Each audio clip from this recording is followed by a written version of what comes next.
السلام علیکم ورحمۃ اللہ وبرکاتہ۔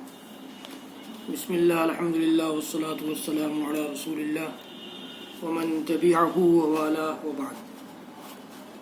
محترم ناظرین و سامعین، اسلامی بھائیوں، دوستوں، عزیزوں، ماؤں اور بہنوں، قرآن سیکھو سیریز کے اس ویڈیو میں آپ سب کا خیر مقدم ہے۔ آج ہم لوگ قرآن سیکھنے کے اس سلسلے میں سورۃ الکوثر، جس کا دوسرا نام سورۃ النحر بھی ہے، وہ سیکھیں گے۔ تو آئیے شروع کرتے ہیں۔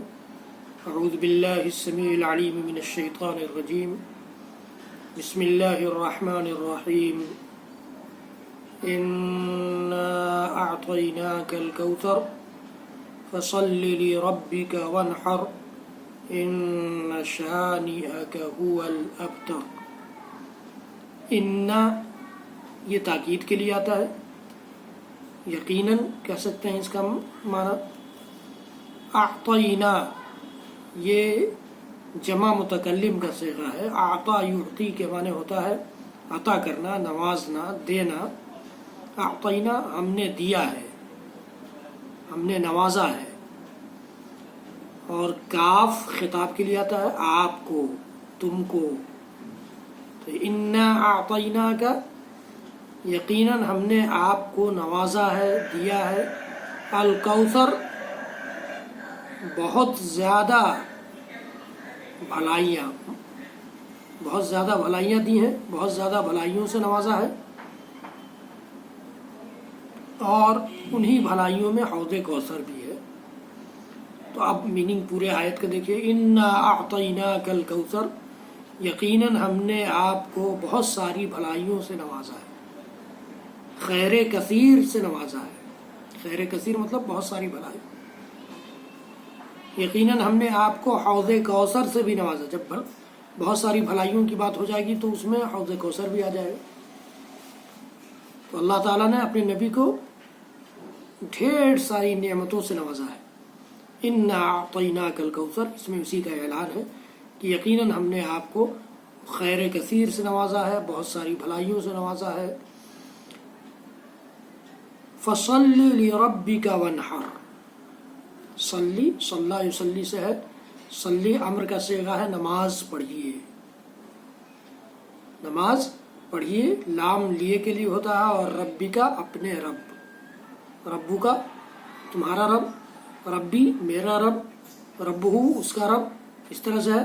تو ربو کا جیسے من ربو کا قبر کے سوال میں ہوگا، تمہارا رب کون ہے، اسی طرح سے یہاں ربو کا ہے، لام کی وجہ سے اس پر زیر آ گیا ہے، لربی کا، فصلی لربی کا، تو نماز پڑھیے اپنے رب کے لیے، وانحر اور قربانی کیجیے۔ نحر ینحرو سے انحر کا لفظ امر کا صیغہ ہے، اس کے معنی تھا قربانی کرنا۔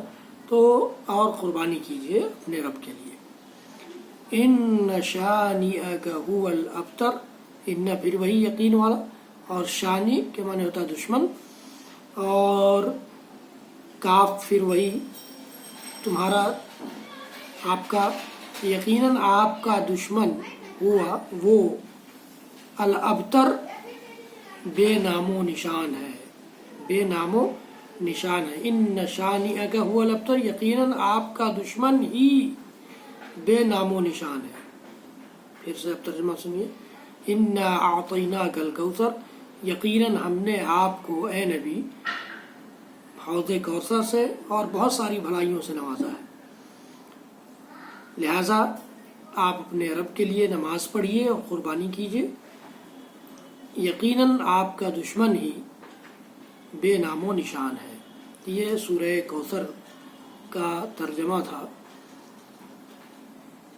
انشاءاللہ العزیز اس سے متعلق اگر کچھ باتیں ہوں گی تو آئندہ کے ویڈیو میں، ویسے اس میں کوئی خاص بات ہے نہیں۔ کوثر کے معنی میں نے آپ کو بتا دیا کہ حافظ ابن کثیر رحمۃ اللہ علیہ نے ترجیح اسی معنی کو دی ہے کہ بہت ساری بھلائیوں سے، خیر کثیر سے نوازا، یہ معنی اس کا ترجیحی معنی ہے۔ باقی حوض کوثر بھی لوگوں نے کیا۔ حوض کوثر اگر ہم خیر کثیر کر دیتے ہو تو اس میں سے ایک جز ہے۔ تو بہت ساری بھلائیوں سے اللہ تعالیٰ نے اپنے نبی کو نوازا تھا، اور اس میں کوئی خاص بات اس صورت میں اب باقی نہیں ہے۔ البتہ یہ ان شانیہ کا هو الابتر آخری آیت جو ہے اس سے متعلق کچھ باتیں کی جاتی ہیں کہ اللہ کے نبی صلی اللہ علیہ وسلم کو طعنہ دیا تھا ابو لہب نے کہ اس کی کوئی نرینہ اولاد نہیں ہے، تو اللہ تعالیٰ نے کہا کہ یہ خود بے نام و نشان ہو جائے گا، یہ آپ کو کیا طعنہ دے گا، آپ کے نشانات اور آپ کی وراثت باقی رہے گی، بیٹیوں ہی کی وراثت سے صحیح، بیٹیوں ہی کے سلسلے سے صحیح آپ کی وراثت چلے گی، آپ کا خاندان چلے گا، یہ بے نام و نشان ہونے والا ہے۔ ان نشانیہ کا وہ الابتر، یہ اللہ تعالیٰ نے اس صورت میں ہمیں اور آپ کو پیغام دیا ہے، سکھایا ہے، بتایا ہے۔ رب العالمین ہم سب کو کہنے سننے سے زیادہ عمل کی توفیق دے۔ اس ویڈیو کو زیادہ سے زیادہ لوگوں تک پہنچائیے، شیئر کیجیے اور میرے چینل کو سبسکرائب کیجیے، بیل آئیکن دبائیے۔ رب العالمین ہم سب کو کہنے سننے سے زیادہ عمل کی توفیق بخشے، ہم سب کو قرآن سمجھنے اور سمجھانے کی برکتوں سے نواز دے۔ وصلی اللہ تعالی علی نبینا محمد وعلی آلہ وصحبہ وسلم۔ سبحان ربک رب العزۃ عما یصفون وسلام علی المرسلین والحمد للہ رب العالمین، والسلام علیکم ورحمۃ اللہ وبرکاتہ۔